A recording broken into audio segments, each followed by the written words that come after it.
About pain when you eat or drink something hot or cold or really sweet. Well, this video is all about sensitive teeth and what you can do to keep that pain away.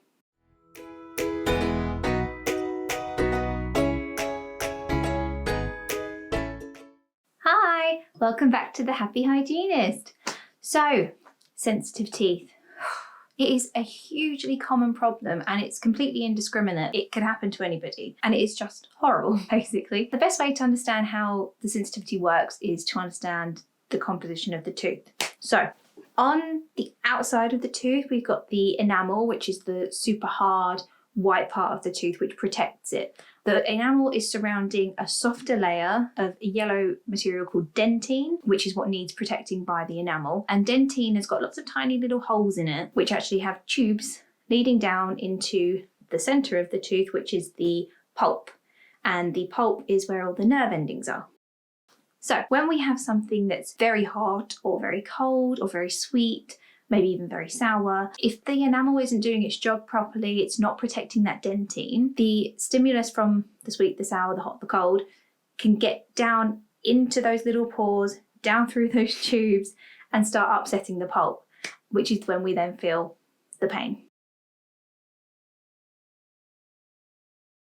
Reasons why your enamel might not be doing its job: gum recession due to like gum disease, abrasion from brushing too hard, trauma, perhaps from an injury, or if you're a bruxist, if you grind your teeth at night, that can also cause trauma, or acid erosion, that's a big one. So usually due to like an acidic diet, but also can be due to things like medicines or medical conditions such as like gastric reflux. So unfortunately, if you come under any of those categories, which I think most of us do, you're at risk of that joyous thing that we call sensitivity.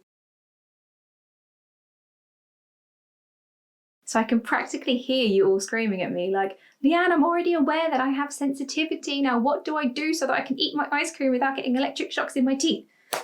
I hear you. So first things first, we need to brush correctly. And by that I mean not too hard. If you're making your gums sore, definitely brushing too hard. If you're getting a hand ache, probably brushing too hard. Also, if you're using an electric toothbrush or a manual toothbrush for that matter, you shouldn't be brushing back and forth like a scrubbing motion. We don't want to see any of that. You're not going to do your teeth and gums any good doing that. With an electric brush, you want to just hold it on the tooth and slowly move it along. Let the brush do all the work. With a manual toothbrush, it's a circular motion. Tooth and gum, tooth and gum, tooth and gum. I actually demonstrated both techniques in much more detail than that in my last video, how to look after your teeth and gums, which you can watch here. I've always wanted to do that. So what this will do is it will prevent you from further damaging your enamel and prevent that enamel from disappearing and no longer protecting that dentin, which is when we then get the pain. Another tip for your brushing, which I'm sure you won't find in any documented in any articles or any books because it's just something that I do. Run your toothbrush under hot water or warm water before you put your toothpaste on. And if you're somebody who puts water over the toothpaste as well, use warm water over the toothpaste too. It softens the bristles slightly, I find, makes them a bit less harsh, but also it just takes that sting away from the cold and just makes brushing a lot more comfortable. And the more comfortable you are with your brushing, the more likely you are to do a better job with your brushing, which then in turn will prevent, anything getting worse and help your sensitivity. The thing that's probably going to help the most in reducing sensitivity would be using a sensitive toothpaste. There are loads of them. But the thing they have in common is that they tend to contain fewer potentially irritating ingredients, but also they will contain desensitizing agents, different ones that work in different ways but have the same effect. Essentially they reduce that sensitivity by protecting or closing those pores, those that lead to the tubules. So that's what they're aiming to do. So by filling up those holes, protecting the tubules, the stimulus is no longer able to get down there and irritate your pulp. So that's the aim. I find that they take a long time, I say a long time, like a couple of weeks, to build up enough of the active ingredients to really work, like to really notice a difference. I mean, if you think about it, when we brush our teeth, we brush the toothpaste on and then we sort of spit most of it out. If you're spitting, not rinsing, as per my last video, how to look after your teeth and gums. But I mean, obviously if you're rinsing as well after you use your toothpaste, then you're going to get even less of those active ingredients on your teeth. So it really is another good reason not to rinse after brushing. But one tip that I give a lot of my patients, and have done myself as well, for sensitivity is apply your sensitive toothpaste to your teeth like a cream. Smear it on the areas that you're struggling with sensitivity and leave it on overnight, because then what happens is your teeth have got all night to absorb, you know, that toothpaste, and the active ingredients have got all night to work, and you just find that it'll work much faster for you that way. So really do give that a try. Plus you'll have much fresher breath in the morning. So you can get some sensitive toothpaste that actually work in 60 seconds. They have a 60-second license. Things such as Sensodyne Rapid Relief and Colgate Pro Relief. So they're good for sort of immediate pain relief, which is good on the go. You know, if you're out for a drink or something and you want to have cold drinks and you kick in that twinge, if you take a little travel-sized Pro Relief with you or Rapid Relief with you, you can just pop some on your finger, smear it on the place that's giving you pain, and you're good to go, as long as you don't mind the taste. I do rather think that it would interfere with the taste of whatever it is that you were drinking. It would be good for skiing though. I don't know if you're skiers or snowboarders or anything like that, but when the air is particularly cold and you're smiling because you're having a brilliant time, that can really trigger sensitivity. So that would be a good time for a bit of Pro Relief in your mouth. So there's another option.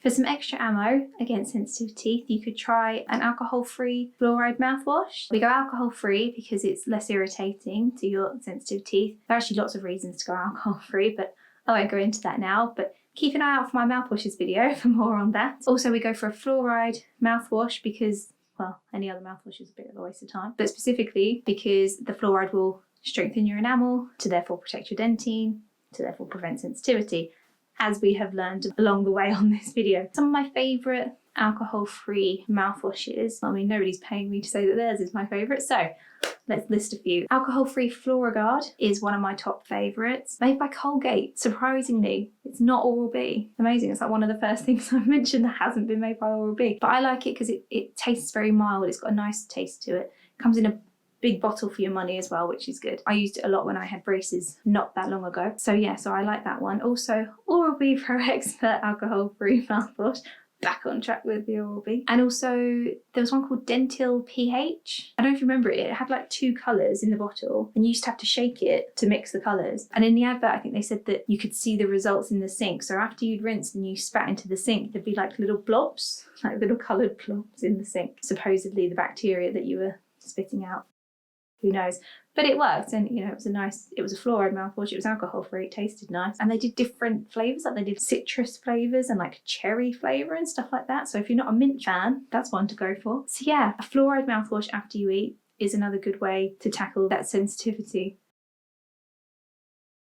We're really trying to tackle the causes of sensitivity, not just mask them. So by adjusting our brushing technique, we were tackling, you know, recession and abrasion. The mouthwash was sort of helping in all areas really, but particularly with acid erosion. So next on the list to help with the acid erosion problem is diet. No, not the kind that I love to avoid. So acidic diets, you want to not cut out all acidic food and drink because, I mean, frankly, you'd waste away, but just reduce it, you know, have less. And there are things I think that are acidic that might surprise you. For example, did you know diet drinks, particularly like diet fizzy drinks, are more acidic than non-diet drinks? Perfect reason not to go on a diet if you ask me. If you are going to switch to a diet soft drink, you may want to use a straw. To be honest, I use straws for everything. So for any kind of drink, particularly acidic drinks, you may want to use a straw because it will just reduce that acid attack on your teeth. So instead of the drink sort of swishing around in your mouth, it's just going to go straight down your throat there. So you can get, if you're concerned about the turtles and the environment, you can get paper straws, or you can get one of these fancy pants things that I've got. So these are dishwasher safe. I got like a pack of 5 from TK Maxx and they're quite cool. They're like holographic. Cool, isn't it? So yeah, so again, friend to the environment, friend to my teeth. So maybe give that a try, using a straw for pretty much anything you drink that isn't water or milk. I even use them for hot drinks.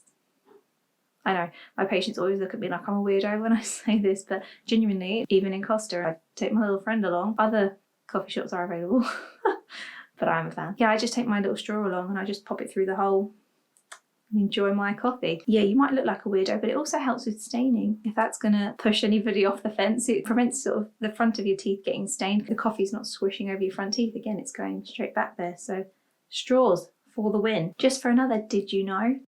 Did you know flavoured water is more acidic than orange juice? I mean, I would have put orange juice like right up there. It's not, it's fairly low really. And apple juice is more acidic than orange juice. Again, I would have put orange juice higher. It's not. So yeah, the flavoured water is another one that you'd need that straw. Another good tip to prevent that acid attack if you're having acidic foods and drinks, chew sugar-free gum after you eat or drink on the move. What it does is it stimulates your saliva, it stimulates your salivary glands, and our saliva is wonderful at preventing acid attack and stuff. So the more we can get that flowing in between meals, the better. So give that a try, sugar-free chewing gum. Also, don't brush your teeth for a minimum of 20 minutes after you've eaten. If you know you've had a lot of acid, if you've had wine with your dinner, for example, leave it like an hour before you brush, just because if there's acid on your teeth and then you brush them, the acid will have softened your enamel somewhat, and then you're brushing that acid into your teeth and potentially damaging your enamel. So we don't want to do that. So give your saliva a bit more time to do its thing and reharden that enamel before you go and brush your teeth. You can rinse with water or with your alcohol-free fluoride mouthwash after you eat. That would also help prevent that sort of acid attack. Just don't, because then you're just not leaving the acid on your teeth to do its thing, to do its nasty, dangerous thing. And one of my favourite things about preventing acid is pairing. I love this bit. So they recommend, they being the powers that be, they recommend that you pair a dairy product with your acid. So if you're drinking wine, have some cheese. If you're eating cookies, have some milk. For example, there are lots of different pairings, but those are my favourites. So give those a try, as if I need to convince you. Oh, go on then, we'll have some cheese with our wine. Oh, if you insist, we'll have some milk with our cookies. But what it does is the alkaline in the dairy, it just helps to neutralise that acid in your mouth from the acidic food and drinks. Why not? So the last cause of sensitivity that we haven't gone over yet was trauma. So this is a little bit harder to manage at home because essentially the damage is already done. The sensitive toothpastes will help reduce the pain. The alcohol-free mouthwashes will help to strengthen the enamel. Reducing your acid intake and all those other little tips will help to prevent further issues with your enamel. So these things all will help you, but if you've had trauma and it's caused you sensitivity, you may need the help of a dentist. So what a dentist may do for you, if the reason for your trauma is bruxism, so if you are grinding your teeth or clenching your teeth and that's what's caused the problem, the dentist may make you a bite guard that you'll wear at night. It means that instead of chewing on your own teeth at night, you'll chew on your bite guard. Basically.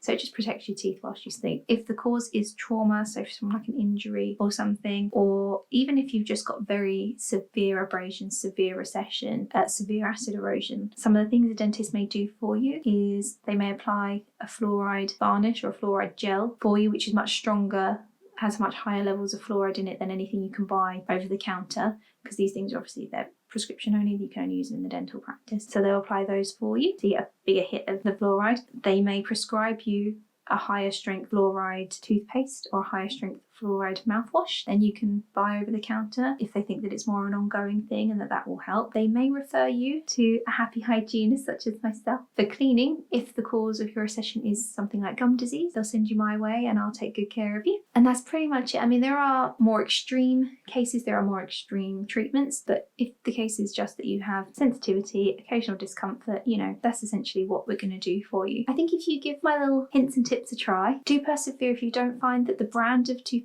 you're trying, if you find that it's not really working, even when you're applying it overnight, once your tube runs out, give it until the end of your tube to see if it's making a difference. If it's not, switch to a different brand, give another brand a go. Unfortunately, it does seem to be dependent on per person because, like I say, they use different active ingredients, so it could just mean that one that works one way works better for you than it does for me or for anybody else. Give it a try.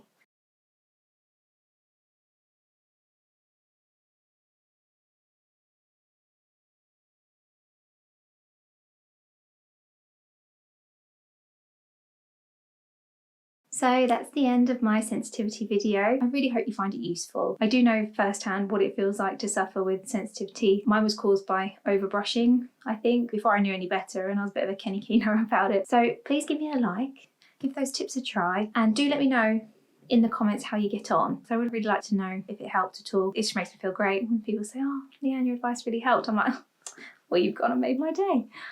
So I look forward to seeing you in my next video, and until then, keep smiling.